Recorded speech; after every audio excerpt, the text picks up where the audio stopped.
Welcome to Inner Guidance Channel. Join us as we dive deep into the profound teachings found within Neville Goddard's book, Prayer, the Art of Believing, in his own voice with enhanced audio quality through AI technology. Sit back, relax, and prepare to unlock the secrets of manifestation with us today. Prayer is the master key. A key may fit one door of a house, but when it fits all doors, it may well claim to be a master key. Such and no less a key is prayer to all earthly problems. Chapter 1. Law of Reversibility. Pray for my soul, more things are wrought by prayer than this world dreams of. Tennyson. Prayer is an art and requires practice. The first requirement is a controlled imagination. Parade and vain repetitions are foreign to prayer. Its exercise requires tranquility and peace of mind. Use not vain repetitions, for prayer is done in secret, and thy Father which seeth in secret shall reward thee openly.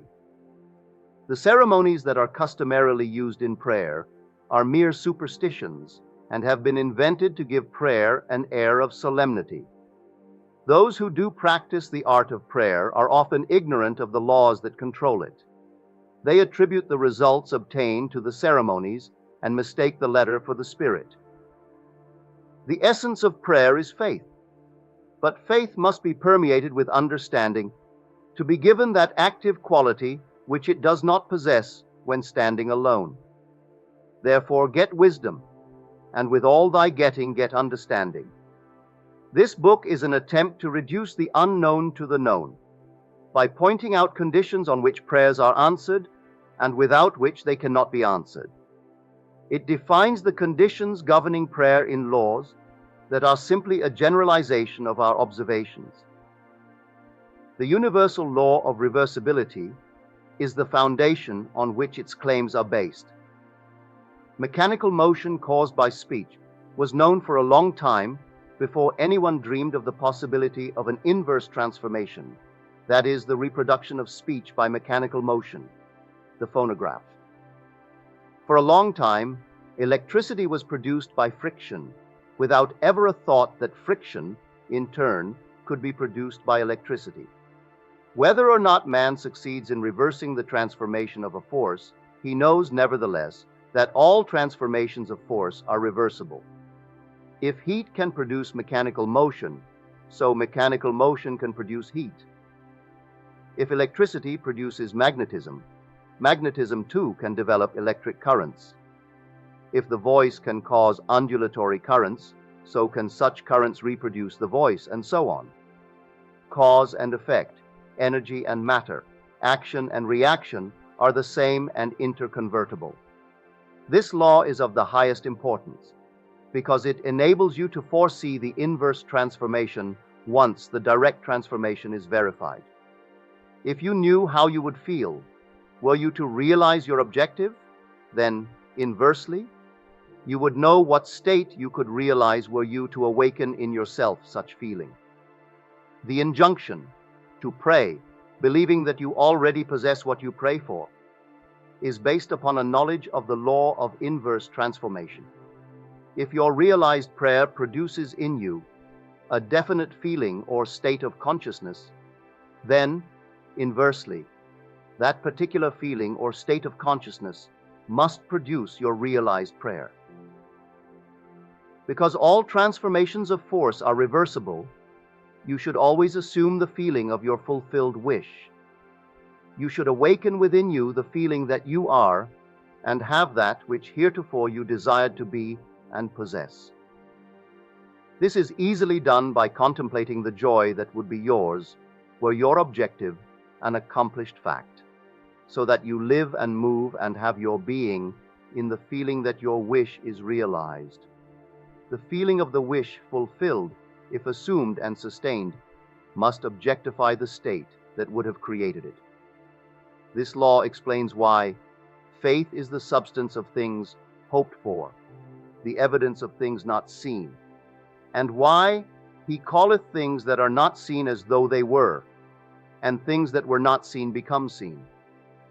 Assume the feeling of your wish fulfilled, and continue feeling that it is fulfilled until that which you feel objectifies itself. If a physical fact can produce a psychological state can produce a physical fact. If the effect A can be produced by the cause, B, then inversely, the effect B can be produced by the cause, A. Therefore I say unto you, what things soever ye desire when ye pray, believe that ye have received them, and ye shall have them. Mark 11:24. Chapter 2. Dual Nature of Consciousness. A clear concept of the dual nature of man's consciousness must be the basis of all true prayer. Consciousness includes a subconscious as well as a conscious part.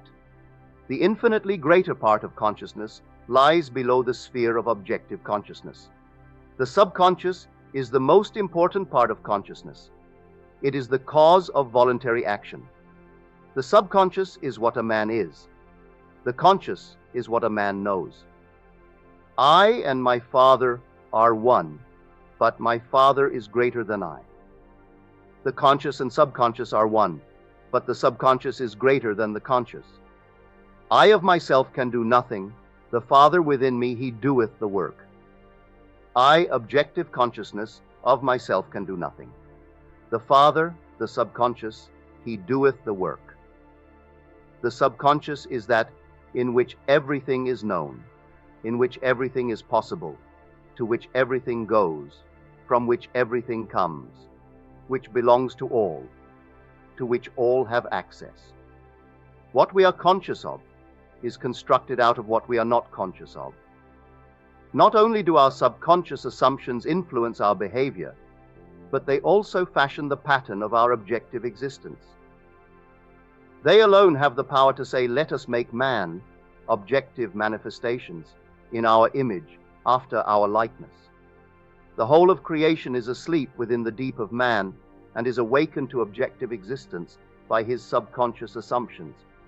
Within that blankness we call sleep, there is a consciousness in unsleeping vigilance, and while the body sleeps, this unsleeping being releases from the treasure house of eternity the subconscious assumptions of man.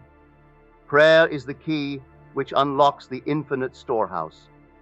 Prove me now herewith, saith the Lord of hosts, if I will not open you the windows of heaven and pour you out a blessing, that there shall not be room enough to receive it. Prayer modifies or completely changes our subconscious assumptions, and a change of assumption is a change of expression. The conscious mind reasons inductively from observation, experience, and education. It therefore finds it difficult to believe what the five senses and inductive reason deny. The subconscious reasons deductively and is never concerned with the truth or falsity of the premise, but proceeds on the assumption of the correctness of the premise and objectifies results which are consistent with the premise. This distinction must be clearly seen by all who would master the art of praying. No true grasp of the science of prayer can be really obtained until the laws governing the dual nature of consciousness are understood and the importance of the subconscious realized. Prayer, the art of believing what is denied by the senses, deals almost entirely with the subconscious. Through prayer, the subconscious is suggested into acceptance of the wish fulfilled, and, reasoning deductively, logically unfolds it to its legitimate end. Far greater is he that is in you than he that is in the world. The subjective mind is the diffused consciousness that animates the world. It is the spirit that giveth life. In all substance is a single soul, subjective mind. Through all creation runs this one unbroken subjective mind. Thought and feel, infused into beliefs, impress modifications upon it, charge it with a mission, which mission it faithfully executes. The conscious mind originates premises. The subjective mind unfolds them to their logical ends. Were the subjective mind not so limited in its initiative power of reasoning, objective man could not be held responsible for his actions in the world. Man transmits ideas to the subconscious through his feelings. The subconscious transmits ideas from mind to mind through telepathy. Your unexpressed convictions of others are transmitted to them without their conscious knowledge or consent, and if subconsciously accepted by them, will influence their behavior. The only ideas they subconsciously reject are your ideas of them, which they could not wish to be true of anyone. Whatever they could wish for others can be believed of them, and by the law of belief, which governs subjective reasoning, they are compelled to subjectively accept, and therefore objectively express accordingly. The subjective mind is completely controlled by suggestion. Ideas are best suggested when the objective mind is partly subjective, that is, when the objective senses are diminished or held in abeyance. This partly subjective state can best be described as controlled reverie, wherein the mind is passive but capable of functioning with absorption. It is a concentration of attention. There must be no conflict in your mind when you are praying. Turn from what is to what ought to be. Assume the mood of fulfilled desire, and by the universal law of reversibility, you will realize your desire. Chapter 3. Imagination and Faith. Prayers are not successfully made unless there is a rapport between the conscious and subconscious mind of the operator. This is done through imagination and faith. By the power of imagination, all men, certainly imaginative men, are forever casting forth enchantments, and all men, especially unimaginative men, are continually passing under their power. Can we ever be certain that it was not our mother while darning our socks who began that subtle change in our minds? If I can unintentionally cast an enchantment over persons, there is no reason to doubt that I am able to cast intentionally a far stronger enchantment. Everything that can be seen, touched, explained, argued over, is to the imaginative man nothing more than a means, for he functions by reason of his controlled imagination in the deep of himself, where every idea exists in itself and not in relation to something else. In him there is no need for the restraints of reason, for the only restraint he can obey is the mysterious instinct that teaches him to eliminate all moods other than the mood of the fulfilled desire. Imagination and faith are the only faculties of the mind needed to create objective conditions.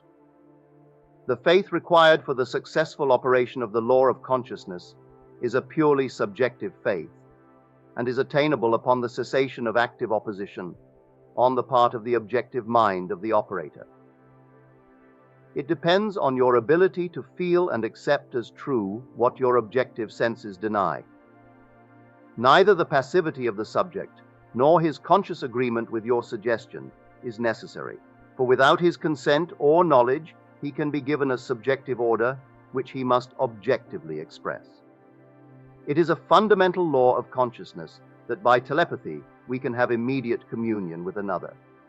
To establish rapport, you call the subject mentally. Focus your attention on him and mentally shout his name just as you would to attract the attention of anyone. Imagine that he answered and mentally hear his voice. Represent him to yourself inwardly in the state you want him to obtain.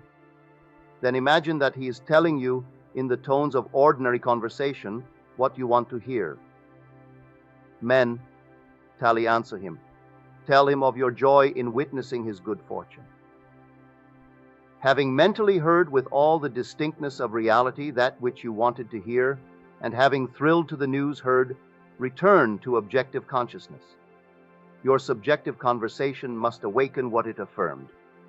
Thou shalt decree a thing, and it shall be established unto thee. It is not a strong will that sends the subjective word on its mission, so much as it is clear thinking and feeling the truth of the state affirmed. When belief and will are in conflict, belief invariably wins. Not by might nor by power, but by my spirit, saith the Lord of hosts. It is not what you want that you attract. You attract what you believe to be true. Therefore, get into the spirit of these mental conversations and give them the same degree of reality that you would a telephone conversation. If thou canst believe, all things are possible to him that believeth. Therefore, I say unto you, what things soever you desire, when you pray, believe that ye receive them, and ye shall have them. The acceptance of the end wills the means, and the wisest reflection could not devise more effective means than those which are willed by the acceptance of the end.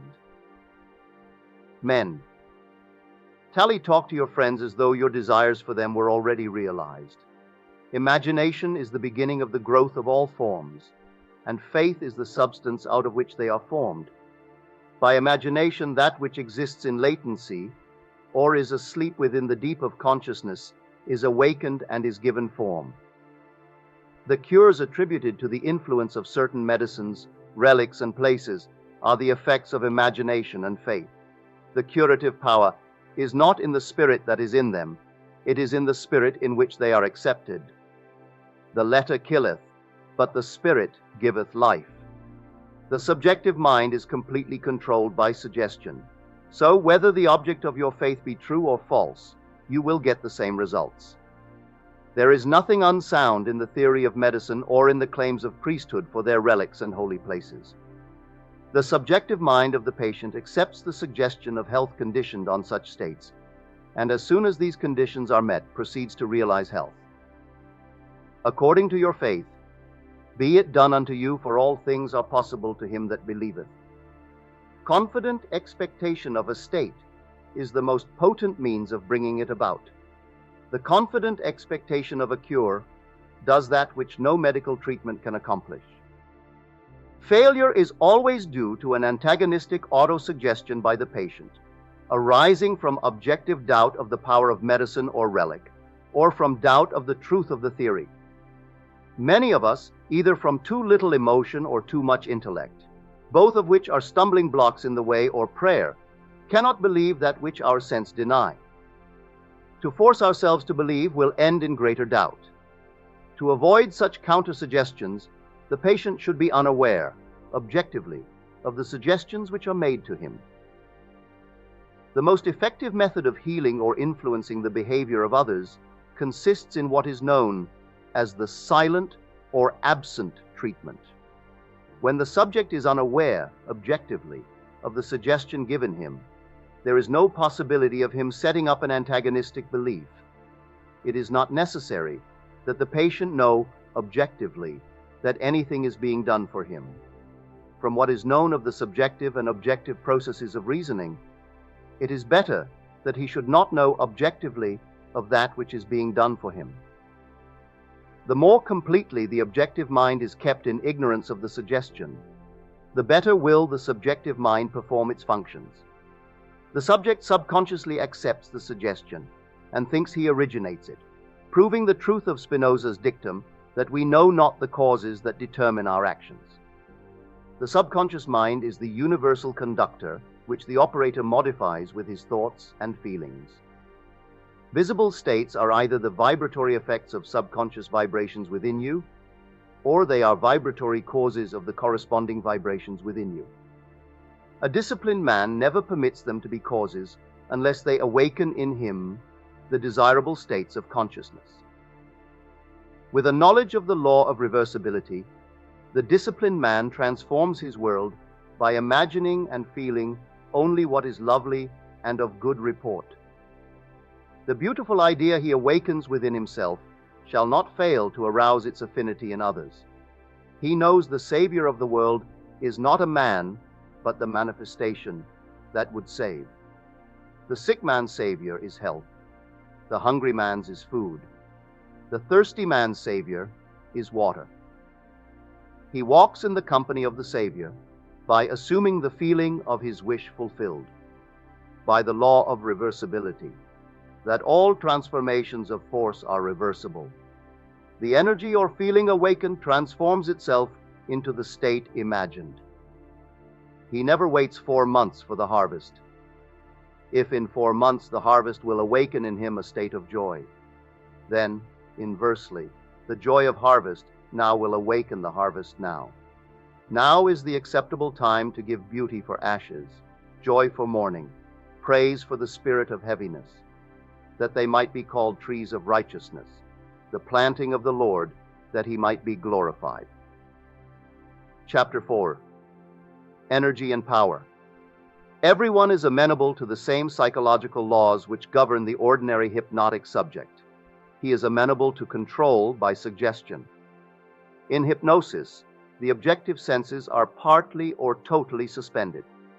However, no matter how profoundly the objective senses are locked in hypnosis, the subjective faculties are alert, and the subject recognizes everything that goes on around him.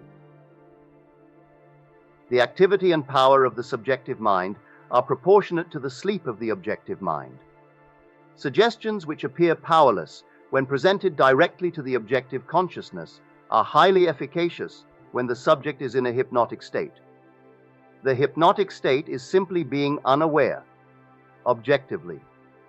In hypnotism, the conscious mind is put to sleep, and the subconscious powers are exposed as to be directly reached by suggestion. It is easy to see from this, providing you accept the truth of mental suggestions, that anyone not objectively aware of you is in a profound hypnotic state relative to you.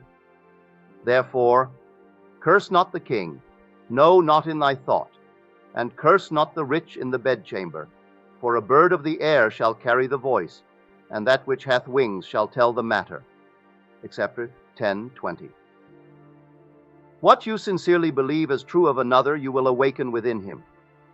No one need be entranced in the ordinary manner to be helped. If the subject is consciously unaware of the suggestion, and if the suggestion is given with conviction and confidently accepted by the operator as true, then you have the ideal setting for a successful prayer. Represent the subject to yourself mentally as though he had already done that which you desire him to do. Mentally speak to him and congratulate him on having done what you want him to do. Mentally see him in the state you want him to obtain. Within the circle of its action, every word subjectively spoken awakens objectively what it affirms. Incredulity on the part of the subject is no hindrance when you are in control of your reverie. Bold assertion by you, while you are in a partly subjective state, awakens what you affirm. Self-confidence on your part and the thorough belief in the truth of your mental assertion are all that is needed to produce results. Visualize the subject and imagine that you hear his voice. This establishes contact with his subjective mind. Then imagine that he is telling you what you want to hear. If you want to send him words of health and wealth, then imagine that he is telling you, "I have never felt better and I have never had more," and mentally tell him of your joy in witnessing his good fortune. Imagine that you see and hear his joy. A mental conversation with the subjective image of another must be in a manner which does not express the slightest doubt as to the truth of what you hear and say. If you have the least idea that you do not believe what you have imagined you have heard and seen, the subject will not comply, for your subjective mind will transmit only your fixed ideas. Only fixed ideas can awaken their vibratory correlates in those toward whom they are directed.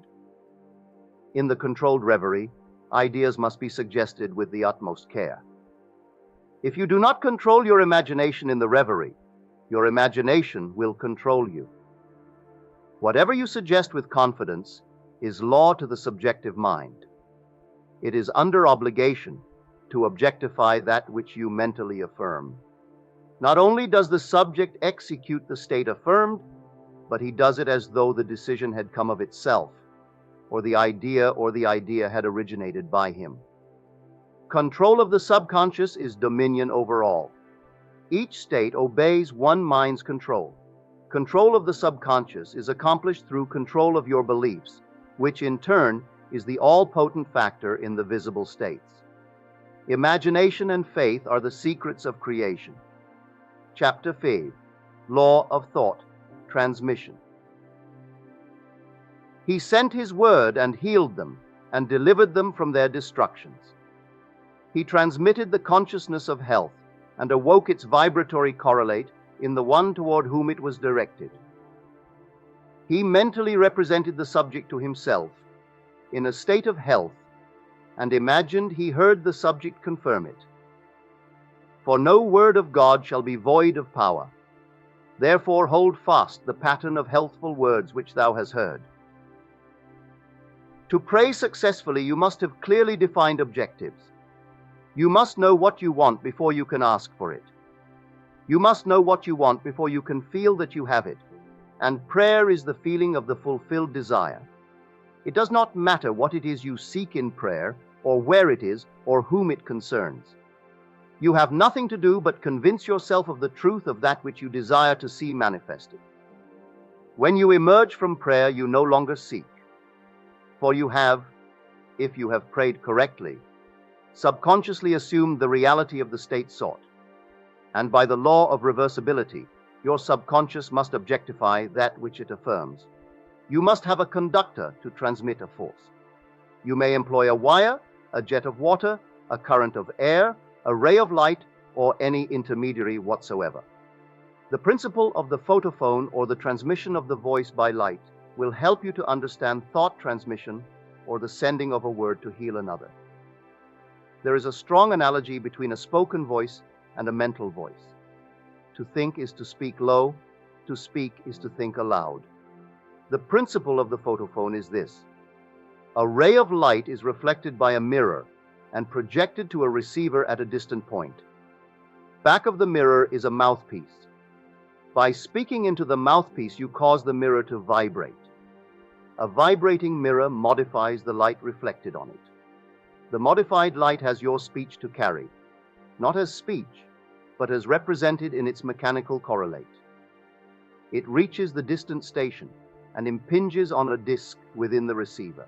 It causes the disc to vibrate according to the modification it undergoes, and it reproduces your voice.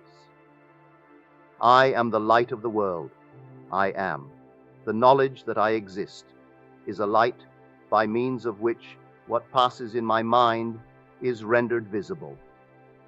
Memory, or my ability to mentally see what is objectively present, proves that my mind is a mirror, so sensitive a mirror that it can reflect a thought.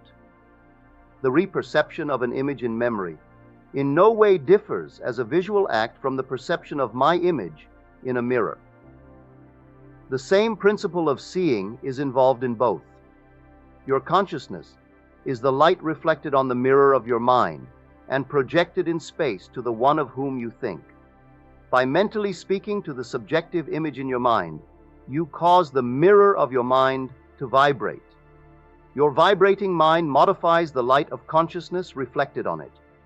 The modified light of consciousness reaches the one toward whom it is directed and impinges on the mirror of his mind. It causes his mind to vibrate according to the modification it undergoes. Thus, it reproduces in him what was mentally affirmed by you. Your beliefs, your fixed attitudes of mind, constantly modify your consciousness as it is reflected on the mirror of your mind. Your consciousness, modified by your beliefs, objectifies itself in the conditions of your world. To change your world, you must first change your conception of it. To change a man, you must change your conception of him. You must first believe him to be the man you want him to be, and mentally talk to him as though he were. All men are sufficiently sensitive to reproduce your beliefs of them. Therefore, if your word is not reproduced visibly in him, toward whom it is sent, the cause is to be found in you, not in the subject. As soon as you believe in the truth of the state affirmed, results follow. Everyone can be transformed, every thought can be transmitted, every thought can be visibly embodied. Subjective words, subconscious assumptions, awaken what they affirm. They are living and active, and shall not return unto me void, but shall accomplish that which I please, and shall prosper in the thing whereto I sent them. They are endowed with the intelligence pertaining to their mission and will persist until the object of their existence is realized. They persist until they awaken the vibratory correlates of themselves within the one toward whom they are directed. But the moment the object of their creation is accomplished, they cease to be. The words spoken subjectively in quiet confidence will always awaken a corresponding state in the one in whom it was spoken. But the moment its task is accomplished, it ceases to be, permitting the one in whom the state is realized to remain in the consciousness of the state affirmed, or to return to his former state. Whatever state has your attention holds your life. Therefore, to become attentive to a former state is to return to that condition. Remember not the former things, neither consider things of old. Nothing can be added to man, for the whole of creation is already perfected in him. The kingdom of heaven is within you. Man can receive nothing except it be given him from heaven. Heaven is your subconsciousness. Not even a sunburn is given from without. The rays without only awaken corresponding rays within. Were the burning rays not contained within man, all the concentrated rays in the universe could not burn him. Were the tones of health not contained within the consciousness of the one whom they are affirmed, they could not be vibrated by the word which is sent. You do not really give to another. You resurrect that which is asleep within him. The damsel is not dead, but sleepeth. Death is merely a sleeping and forgetting. Age and decay are the sleep, not death, of youth and health. Recognition of a state vibrates or awakens it. Distance, as it is cognized by your objective senses, does not exist for the subjective mind. If I take the wings of the morning and dwell in the uttermost parts of the sea, even there shall they hand lead me. Time and space are conditions of thought. The imagination can transcend them and move in a psychological time and space. Although physically separated from a place by thou, sands of miles, you can mentally live in the distant place as though it were here. Your imagination can easily transform winter into summer, New York into Florida, and so on. Whether the object of your desire be near or far, results will be the same. Subjectively, the object of your desire is never far off. Its intense nearness makes it remote from observation of the senses. It dwells in consciousness, and consciousness is closer than breathing and nearer than hands and feet. Consciousness is the one and only reality. All phenomena are formed of the same substance vibrating at different rates. Out of consciousness I as man came, and to consciousness I as man return. In consciousness all states exist subjectively, and are awakened to their objective existence by belief.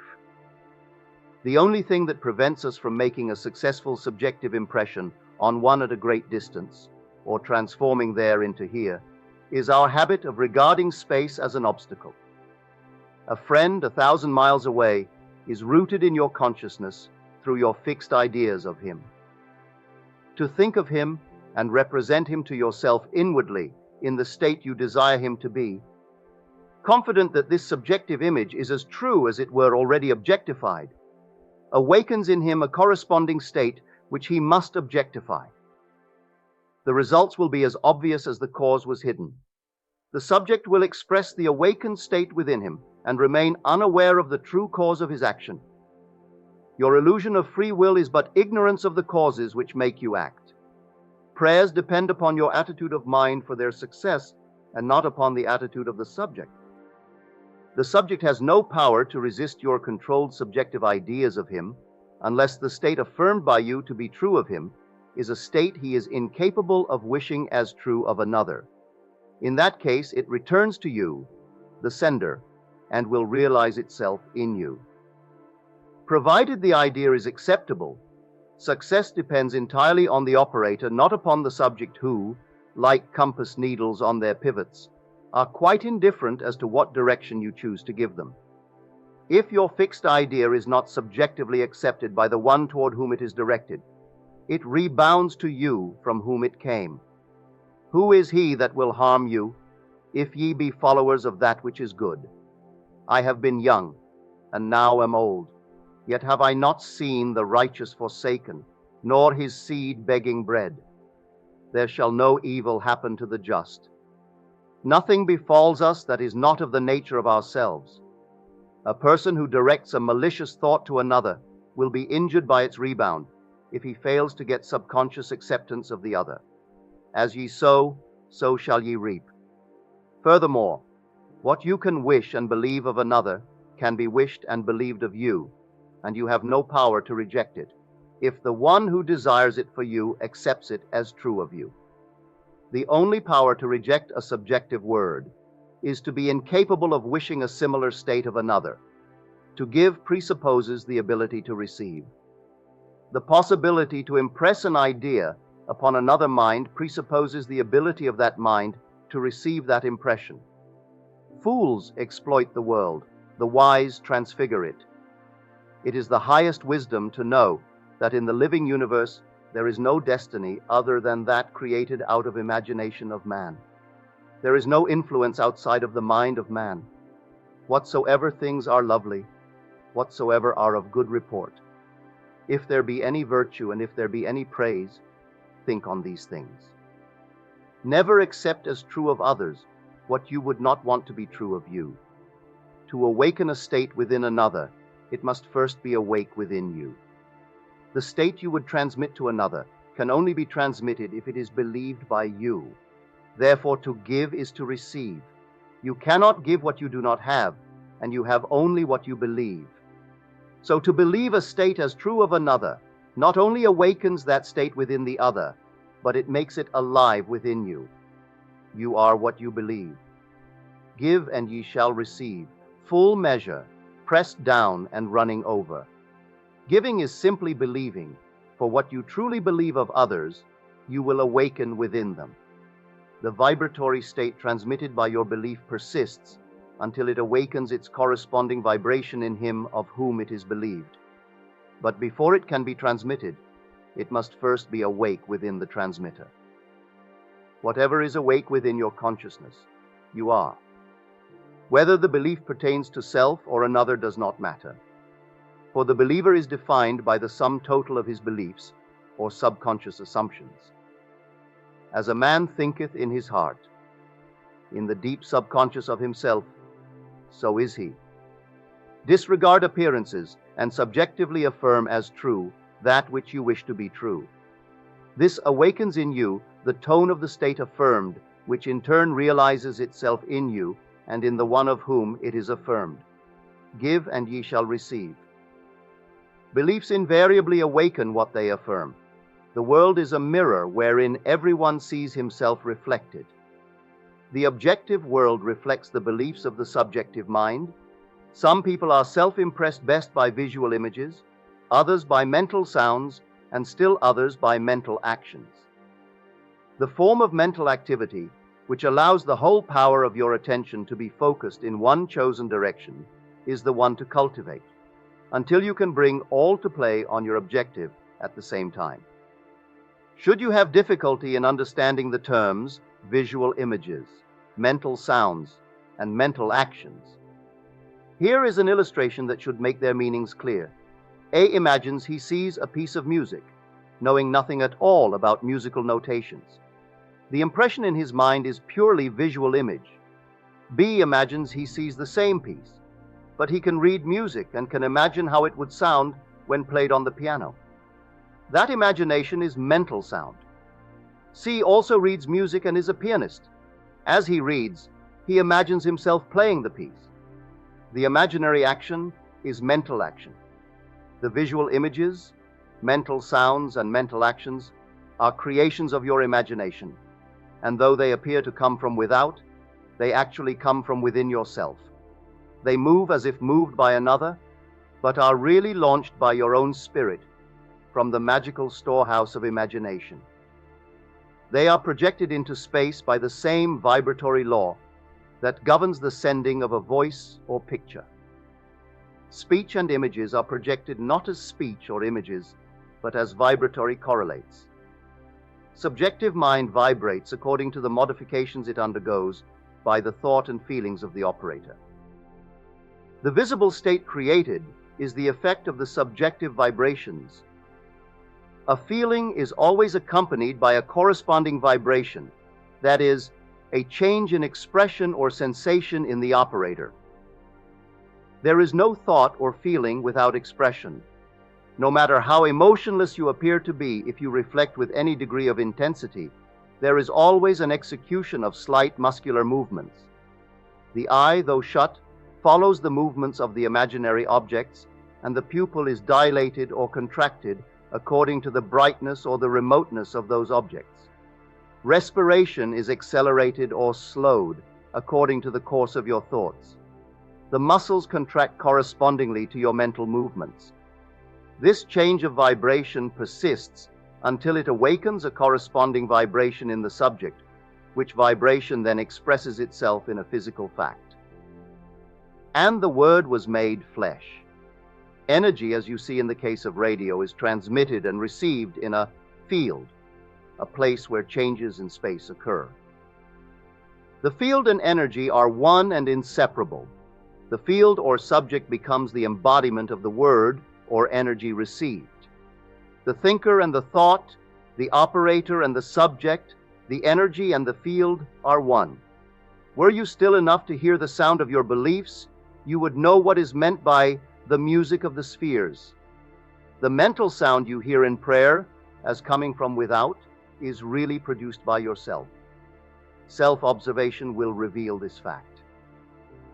As the music of the spheres is defined as the harmony heard by the gods alone, and is supposed to be produced by the movements of the celestial spheres, so too is the harmony you subjectively hear for others, heard by you alone, is produced by the movements of your thoughts and feelings in the true kingdom or heaven within you. Chapter 6. Good Tidings. How beautiful upon the mountains are the feet of him that bringeth good tidings, that publisheth peace, that bringeth good tidings of good, that publisheth salvation. A very effective way to bring good tidings to another is to call before your mind's eyes the subjective image of the person you wish to help, and have him affirm that which you desired him to do. Mentally hear him tell you he has done it.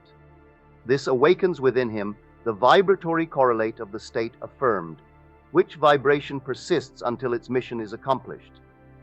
It does not matter what it is you desire to have done or whom you select to do it. As soon as you subjectively affirm that it is done, results follow. Failure can result only if you fail to accept the truth of your assertion, or if the state affirmed would not be desired by the subject for himself or another.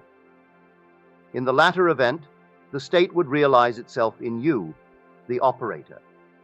The seemingly harmless habit of talking to yourself is the most fruitful form of prayer.